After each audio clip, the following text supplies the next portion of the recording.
Hello students, आज की हमारी टॉपिक है coulomb law. Very very important law, very fundamental law in electrostatic. You know very well what is the importance of this kind of lecture. Coulomb law basically इसे दो part में divide किया गया. Means हम ये कहना चाहते हैं कि कूलम्ब लॉ में जो फर्स्ट स्टेटमेंट है वो ये है. इसका जो फर्स्ट स्टेटमेंट हो ये कहता है, ये एक्सप्लेन करने की कोशिश करता है कि जब दो चार्ज, दैट मीन्स एक पॉजिटिव है दूसरा भी क्या है, पॉजिटिव है, अगर ये एक दूसरे से कोई दूरी पर रखे हुए हों, इन दोनों में फोर्स ऑफ रिपल्सन होगा. इन दोनों में क्या होगा, फोर्स ऑफ रिपल्सन होगा. अगर एक निगेटिव है और एक पॉजिटिव है, दोनों के बीच में अभी भी क्या डिस्टेंस r है, तो इनके बीच में क्या होगा, फोर्स ऑफ अट्रैक्शन होगा. ये फोर्स की वैल्यू हम मान लेते हैं F. यहाँ भी F होगा और यहाँ भी F. Always remember, here we are talking only about the magnitude of the force. हम ये जानते हैं कि फोर्स क्या है, एक वेक्टर क्वांटिटी है, लेकिन उसके बाद भी हम यहाँ पर सिर्फ उसकी मैग्नीट्यूड की बात करेंगे. क्या बात करेंगे, सिर्फ मैग्नीट्यूड की बात करेंगे. तो प्रैक्टिकली ये ऑब्जर्व किया गया कि जब ये फर्स्ट स्टेटमेंट ये कहता है कूलम्ब लॉ का कि जब दो सिमिलर चार्ज एक दूसरे के पास रखे जाते हैं तो वो एक दूसरे को रिपेल करते हैं, और जब दो अपोजिट चार्ज एक दूसरे के पास रखे जाते हैं तो दोनों एक दूसरे को अट्रैक्ट करते हैं. लेकिन सेकंड स्टेटमेंट ये कहता है कि अगर ये चार्ज की वैल्यू मान लेते हैं ये Q1 है और ये क्या है, Q2 है. सपोज कर लिया कि चार्ज Q1 है और दूसरा चार्ज क्या है, Q2 है. तो ये कंसेप्ट क्या समझाता है, कूलम्ब ये कहते हैं एक्सपेरिमेंटली ये प्रूफ हुआ कि अगर इसमें से एक चार्ज की वैल्यू भी अगर बढ़ाई जाए तो इनके बीच में जो फोर्स का जो नेट मैग्नीट्यूड था वो बढ़ जाता. फिर अगर हमने Q1 को कांस्टेंट रखा और Q2 को एक बढ़ा दिया तो भी फोर्स की वैल्यू क्या हो गई, इंक्रीज हो जाए. हम नेट मैग्नीट्यूड की बात कर रहे हैं. यानी एक्सपेरिमेंटली ये ऑब्जर्व किया गया कि इनके बीच में जो लगने वाला जो फोर्स है वो फोर्स Q1 के प्रोपोर्शन है, फोर्स जो है Q2 के प्रोपोर्शन है.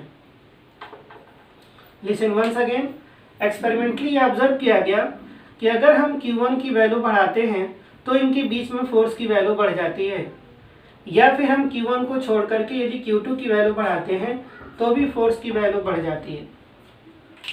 मैथमेटिकली इन दोनों को एक साथ कंबाइन करके लिखा जा सकता है Q1 इंटू Q2. कैसे लिख सकते हैं, यानी हमने चार्ज के मैग्नीट्यूड का प्रोडक्ट लिया है. क्या ले रहे हैं, यहाँ पे चार्ज की मैग्नीट्यूड का प्रोडक्ट ले रहे हैं. अगर ये दोनों चार्ज पॉजिटिव होंगे तो क्या होगा, रिपल्शन होगा. दैट मीन्स कि Q1 इंटू Q2 यदि प्रोडक्ट ग्रेटर देन 0 है तो F क्या होगा, रिपल्सिव.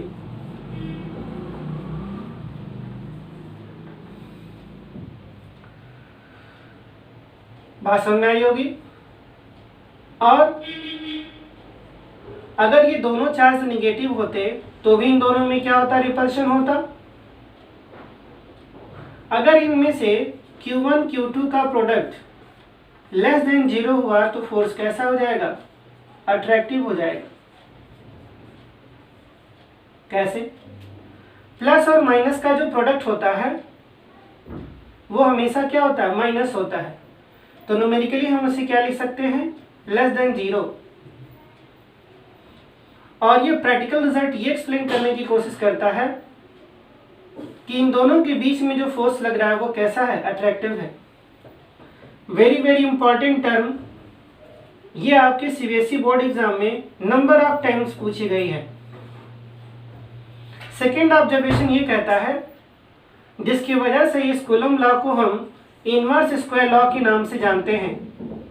वो ये कहता है कि यह प्रोपोर्शनल टू 1/r²। ये कैसे डिसाइड हुआ? ये एक्सपेरिमेंटली कुलम ने ऑब्जर्व किया कि जब इन दोनों चार्जेस को एक दूसरे के पास लाते हैं तो फोर्स की वैल्यू बहुत तेजी से इंक्रीज करती है, या फिर जब हम इन्हें एक दूसरे से दूर ले जाते हैं तो फोर्स की वैल्यू डिक्रीज कर रही। जब इसके बीच में ग्राफ प्लॉट किया गया, आर और एफ के बीच में जब ग्राफ प्लॉट किया तो ग्राफ कैसा मिला? Like this, rectangle hyperbola. और इसकी मैथमेटिकल टर्मिनोलॉजी ये कहती है कि हम इसे इस फॉर्म में लिख सकते हैं। और इस तरह से ये जो कूलम्ब लॉ है वो इनवर्स स्क्वायर लॉ के भी नाम से जाना जाता है। Listen very carefully. यह 1/r², ये एक्सप्लेन करता है कि कूलम्ब लॉ क्या है, इनवर्स स्क्वायर लॉ को फॉलो करता है। अब इन दोनों स्टेटमेंट को आपस में जब कंबाइन करेंगे तो मेरे पास रिजल्ट आता है F proportional to Q1 Q2/r²। Result हमें क्या मिला? यह प्रोपोर्शनल टू Q1 Q2/r²।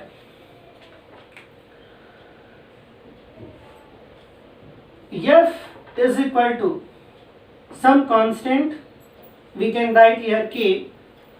कभी कभार यहाँ पे C भी लिखा जाता है, K की जगह हम C भी लिख सकते हैं, Q1 Q2/r²। ये क्या हो गया? Q1 Q2/r²।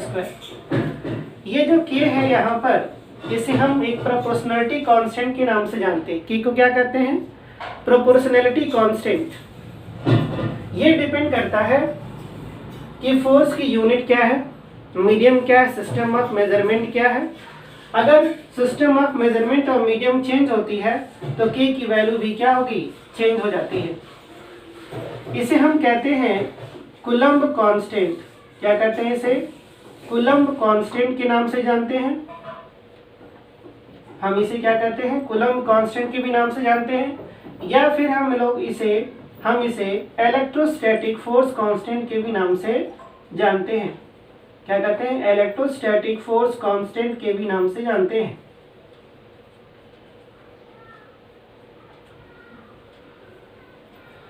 एक्सपेरिमेंटली इसकी वैल्यू फिक्स होती है। एक्सपेरिमेंटली इसकी वैल्यू फिक्स होती है कि इन SI system K is equal to 1/4πε0। इसकी वैल्यू होती है 9 × 10⁹ न्यूटन मीटर स्क्वायर पर कूलम्ब।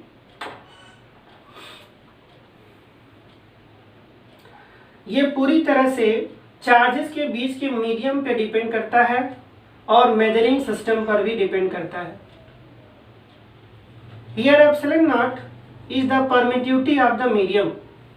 ये क्या आपकी permittivity of the medium, permittivity of the medium। और इसकी वैल्यू होती है 8 ये एक्सपेरिमेंटली फाइंड किया गया। इसकी वैल्यू फाइंड करने के जो तरीके अपनाए गए थे वो अलग अलग सिस्टम्स के लिए थे। 8.85 × 10⁻12 कूलम्ब स्क्वायर पर newton metre square. What the means of permittivity? Permittivity इन दोनों चार्ज के बीच के मीडियम का एक स्पेशल प्रॉपर्टी थी जिसके हेल्प से ये दोनों एक दूसरे से इंटरेक्शंस कर पाते हैं। अगर इस मीडियम में वो प्रॉपर्टी नहीं होती तो ये दोनों चार्ज एक दूसरे को इंटरेक्ट नहीं कर पाते। इंटरेक्शन का मीन्स ना तो इनमें इंटरेक्शन होता ना तो इनमें रिपल्शन होता। उम्मीद करते हैं ये बात आपकी समझ में आ रही होगी। अब K की वैल्यू इस इक्वेशन में अगर पुट कर दी जाए तो रिजल्ट क्या बनता है? F is equal to 1/4πε0 Q1 Q2/r²। ये हम रिप्रेजेंट कर सकते हैं, ये केस कैसे मान सकते हैं? फॉर वैक्यूम, फॉर एयर और वैक्यूम। वैक्यूम के केस में ले सकते हैं। लेकिन अगर इनके बीच में कोई मीडियम आ जाए, इन दोनों चार्ज के बीच में कोई मीडियम आ जाए, सपोज करते हैं एयर हो जाए, वाटर हो जाए, माइका सीट हो जाए, कंडक्टर हो जाए, कोई भी डाइलेक्ट्रिक मटेरियल या कंडक्टर इन दोनों चार्ज के बीच में यदि आता है तो फोर्सेस के बारे में क्या? फॉर मीडियम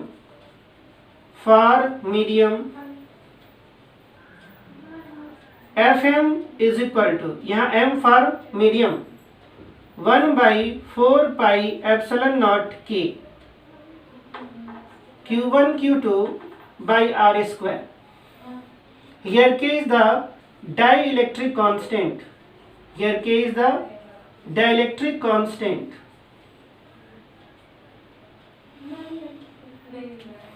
और अगर हम इन्हें सिर्फ कंपेयर करते हैं या हम इसे इस फॉर्म में लिख सकते हैं 1/4 pi epsilon, only epsilon Q1 Q2 by R square. This can be read in this form also. और इस तरह से अगर हम रिप्रेजेंट करना चाहें तो यहाँ पे एक चीज रिलेशन दिखता है, Fm is equal to 1/k times F naught. You call this F naught for air or vacuum. It means यहाँ पे क्या समझ में आ रहा है कि K is equal to, we can write F naught by Fm. यहाँ से हमें ये समझ लेना चाहिए कि अगर कोई मीडियम इनके बीच में आता है तो फोर्स की वैल्यू क्या हो जाएगी? बढ़ जाएगी या घट जाएगी? डेफिनेटली 1/k टाइम्स हो जाएगी। यानी कि मीडियम के आने से फोर्स की वैल्यू क्या होगी? 1/k times the force in air और वैक्यूम। ये आपकी एक इम्पॉर्टेंट रिलेशन है जिसके बेस पर हम बहुत सारे न्यूमेरिकल फाइंड करते हैं। Very very much important numerical. और एक और इम्पॉर्टेंट टर्म इन सीजीएस,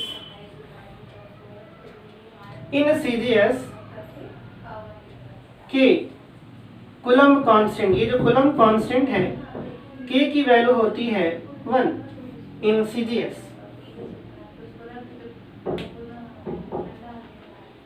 ये आपके कूलम्ब लॉ। इस लेक्चर में सिर्फ फोर्स और फोर्स की मैग्नीट्यूड के प्रॉपर्टीज को एक्सप्लेन किया गया है।